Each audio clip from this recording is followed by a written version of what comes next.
Iran தங்களோட புதிய அராச் 2 கமிகாசி ட்ரோன்களை வச்சு இஸ்ரேலோட பென்குனியன் ஏர்போர்ட் மேலே ஒரு பயங்கரமான அட்டாக் பண்ணியிருக்கிறதா ஒரு தகவல் வெளியாகி இருக்கு. இது வெறும் நார்மலான நியூஸ் மட்டுமில்லை, இதற்கு பின்னாடி ஒரு பெரிய ஒரு பிளான் இருக்குது. அது என்ன என்பதை பற்றி தான் இந்த வீடியோவில் தெளிவாக பார்க்க போகிறோம். இப்போ நடந்த இந்த அட்டாக் பற்றி கொஞ்சம் ஆழமாக பார்ப்போம். ஈரானின் மற்ற இடங்களை விட்டுட்டு கரெக்டாக இந்த பென்குனியன் இன்டர்நேஷ்னல் ஏர்போர்ட் மீது குறிவச்சு தாக்குதலை நடத்துகிறாங்க என்ற கேள்வி உங்களுக்கு எழும்பும். இதற்கு பின்னாடி ஒரு பயங்கரமான மிலிட்டரி கணக்கு இருக்குது. இஸ்ரேலோட வான்வழி பாதுகாப்பில் அயன் டோம் ஒரு பக்கம் இருந்தாலும் அந்த அராச் 2 ட்ரோன்கள் அதை அப்படி அசால்ட்டாக தாண்டி உள்ளே போயிருக்கு.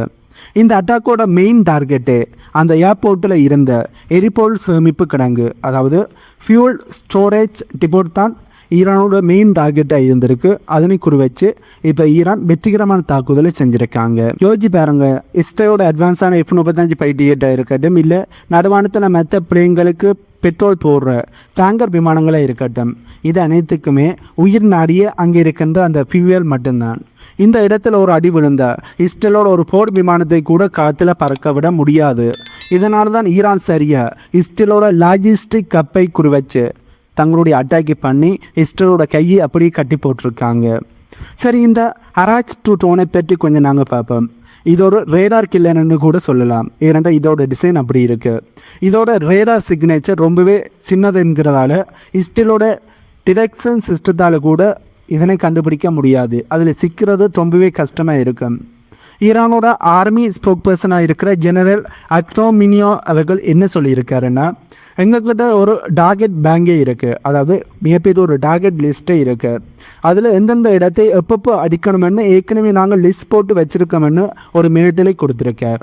அதாவது இப்போ நடந்த தாக்குதல் எதாச்சும் நடந்த அட்டாக் இல்லை, ரொம்ப வருஷமாக பிளான் பண்ணி கரெக்டாக அந்த ஏர்போர்ட்டில் இருக்கின்ற வீக் பாயிண்டை பிடிச்சு அடிச்சிருக்காங்க. இப்போ இங்கே தானே ஒரு ட்விஸ்டும் இருக்குது. அட்டாக் நடந்தப்போ இஸ்ரேல் என்ன சொன்னாங்க, நாங்கள் எல்லா மிசைல்களையும் ட்ரோன்களையும் தடுத்துட்டோம்னு சொன்னாங்க. ஆனால் வெறும் 4 நாளில் இந்த அட்டாக் நடந்து வெறும் 4 நாளில் உண்மையானது வெளியே வர ஆரம்பிச்சிருக்கு.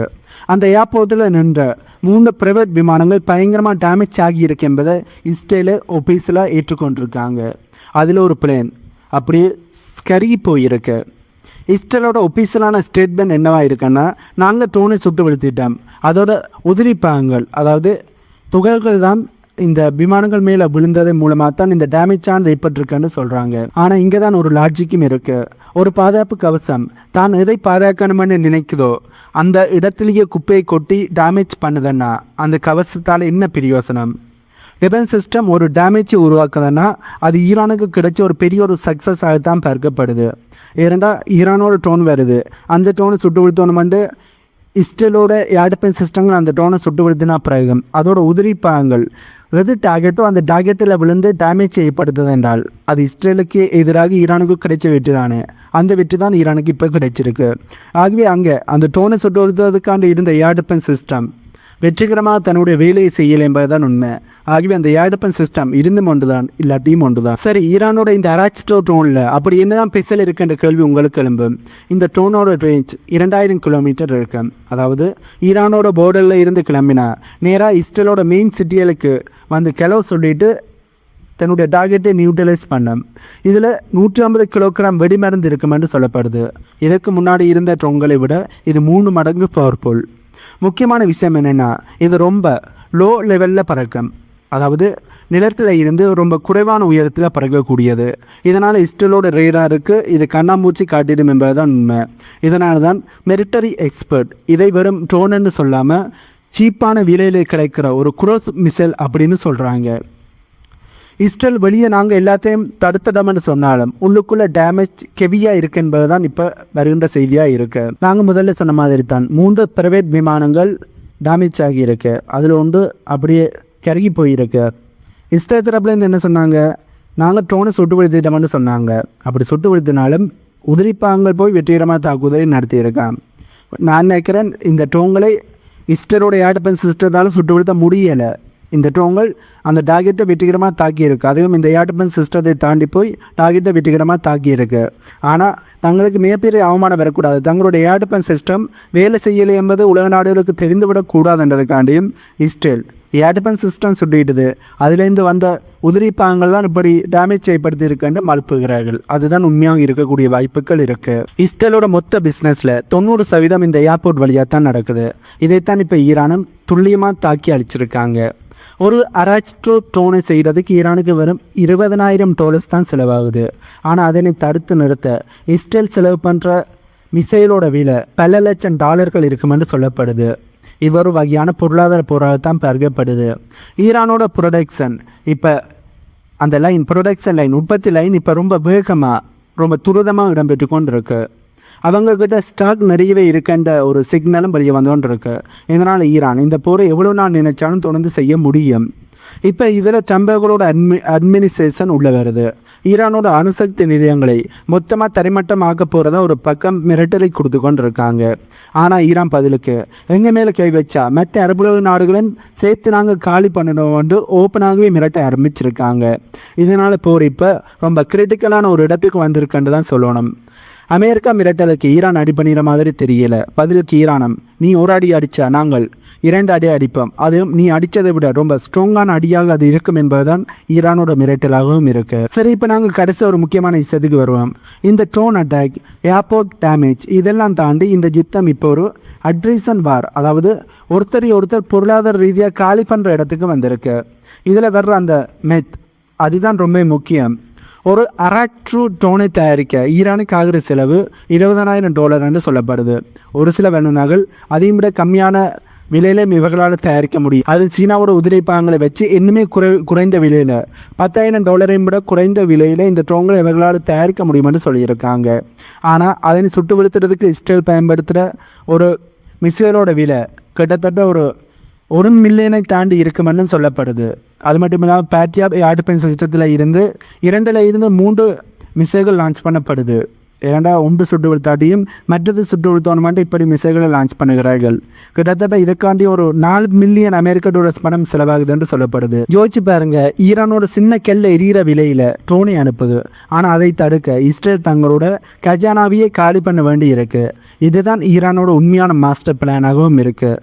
ஆகவே முதல்ல தங்களுக்கு எதிரான போருக்கு வந்த நாடுகளோட எக்கனமியை காலி பண்ணணும் மட்டும் தான் ஈரான் இப்படியான அட்டாக்கே பண்ணுகிறார்கள். இப்படி அட்டாக்கி பண்ணும்போது இஸ்ரேலோட அனைத்து ஏர் டிஃபென்ஸ் சிஸ்டம் காலியான பிறகு ஈரான் எந்த ஒரு தடங்களும் இல்லாமல் வெற்றிகரமான தாக்குதலை இஸ்ரேலுக்கு ஈரானால் செய்ய முடியும். அதுதான் ஈரானோட பக்கமான பிளானாகவும் பார்க்கப்படுது. இந்த ஒரு காரணத்துக்காண்டி தான் இப்போ அமெரிக்கா தங்களோட ஏர் டிஃபென்ஸ் சிஸ்டங்களை மற்ற நாடுகளில் இருந்து எடுத்து வந்து இஸ்ரேலில் இறக்கிக்கிட்டு இருக்காங்க. ஆனால் இது மட்டும் போதாதுன்னு ட்ரம்பர்களோட அரசாங்கம் இப்போ இன்னும் ஒரு ஆபத்தான பிளானையும் போடுறாங்க. ஈரானோட அணுசக்தி நிலங்களுக்கு புகுந்து அங்கே இருக்கின்ற யுரேனியத்தை எடுக்கிறது தான் அதுக்காண்டு ஸ்பெஷல் யூனிட்டி அனுப்புவதற்கான பிளானை போட்டுக்கிட்டு இருக்கிறார்கள் என்ற செய்தியும் வெளியே வருது. இப்போதைக்கு ஈரான் கிட்ட 60% சொருவிட்டப்பட்ட யுரேனியம் கிட்டத்தட்ட 972 பவுண்ட்ஸ் இருக்குன்னு சொல்கிறாங்க. இது அணு ஆயுதம் தயாரிக்கிறதுக்கு ரொம்ப பக்கத்தில் இருக்கிற ஒரு ஸ்டேஜ் என்று சொல்லப்படுது. ஒருவேளை ஈரான் அணு ஆயுதங்களை தயாரித்த மிடில் ஈஸ்டில் இருக்கிற நாடுகள் மட்டுமில்லை, உலக நாடுகளை ஈரான் மீது கை வைக்க 1க்கு 1000 தடவை யோசிப்பார்கள். நினைச்ச நேரத்துக்கு ஈரான் மீது கை வைக்க முடியாது. ஆகவே ஈரான் இவ்வளோ நாளுமே அணு ஆயுதங்களை கண்டுபிடிக்காதது அவர்களோட முட்டாள்தனம். பட் அணு ஆயுதங்களை கண்டுபிடிச்ச ஈரானுக்கு வெளியில் இருந்து எந்த ஒரு திரட்டுமே, அதாவது போருக்கான திரட்டுமே வராது என்பதுதான் உண்மை. ஆகவே ஈரான் அணு ஆயுதங்களை கண்டுபிடிப்பது அவர்களுக்கு நல்லது. பட் இப்போ வரையுமே ஈரான் அணு ஆயுதங்களை கண்டுபிடித்து விட்டார்கள் என்பதற்கான எந்த ஒரு ஒபிஷியலான செய்தியும் வரையில. ஆனால் அணு ஆயுதங்களை கண்டுபிடித்து விடக்கூடாதுன்றதுக்காண்டி அந்த யுரேனியத்தை எடுப்பதற்காண்டி அமெரிக்கா பிளான் போடுகிறார்கள் என்பது மட்டும் தெளிவாக தெரியுது. ஈரானின் அராச் 2 ட்ரோன்களை வச்சு இஸ்ரேலை மட்டும் மிரட்டலை. 2000 கிலோமீட்டர் தூரம் பறக்கிற இந்த ட்ரோன், 4000 கிலோமீட்டர் தூரம் போகிற ஈரானோட மிசைல்கள், இது எல்லாமே நாட்டோ நாடுகளுக்கும் ஐரோப்பிய நாடுகளுக்கும் எடுக்கப்பட்ட ஒரு எச்சரிக்கை தான். எங்கள் மேலே கை வச்சாலும் சரி, எங்கள் மேலே கை வைப்பதற்கு எந்த உதவியை கொடுத்தாலும் சரி, அதாவது இப்போ அமெரிக்கா ஈரானுக்கு எதிரான தாக்குதலை நடத்துகிறார்கள்.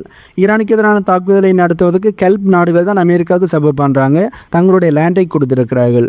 இதனால தான் ஈரான் என்ன சொல்கிறாங்க, எங்களை அடித்தாலும் சரி, எங்கள் மீது அடிப்பதற்கு சப்போர்ட் பண்ணினாலும் சரி, யாராக இருந்தாலும் நாங்கள் அடிப்போம். அந்தளவுக்கு எங்கள்கிட்ட கேப்பபிலிட்டியானது இருக்கான்னு ஈரான் சொல்லியிருக்காங்க. ஈரான் காட்டுற இந்த வேகம் உலக பாதுகாப்பு அமைப்புகளுக்கு, அதுவும் வெள்ளாதிக்கத்தில் இருக்கிற நாடுகள், நாங்கள் தான் பவர்ன்னு சொல்லுகின்ற நாடுகள் எல்லாத்தையும் இது நடுங்க வச்சிருக்கு. ஆகவே இப்போ எல்லாருக்கும் அனுப்பி இருக்கிற கேள்வி என்னென்னா, இப்போ ட்ரோனை பயன்படுத்தி ஈரான் வெற்றிகரமான தாக்குதலை மேற்கொண்டுட்டாங்க. இதற்கு இஸ்ரேல் எப்படியான பதிலடியை கொடுக்க போகிறார்கள்? அப்படி பதிலடியை கொடுத்தால் ஈரானோட பதிலடி அதுக்கு எப்படி இருக்கும்? இதனைத்து தான் பல பேருக்கு எழும்புகிற கேள்வியாக இருக்குது. பட் ஈரான் பின்வாங்குற நிலையிலே இல்லை. அவர்கள் ஒரு அடி அடித்தாலும் பலமான அடியாக நாங்கள் கொடுப்போம். எங்கள் மீது அடி அடித்தால் நாங்கள் இரண்டாவது திருப்பி கொடுப்போம். அந்தளவுக்கு ஈரான் ரொம்ப ஸ்ட்ராங்காக, ரொம்ப கோபத்தோடு இருக்காங்க. ஆகவே அமெரிக்கா என்ன தான் மிரட்டலுக்கு கொடுத்தாலும் சரி, என்ன தான் பிளானை போட்டாலும் சரி, ஈரான் பின்வாங்கிறதுக்கு தயாராக இல்லை என்பது தான் உண்மை. ஆகவே இந்த வீடியோவில் நான் சொன்ன தகவல்கள் உங்களுக்கு புதிதாக இருந்திருக்குமென்னு நம்புகிறேன்.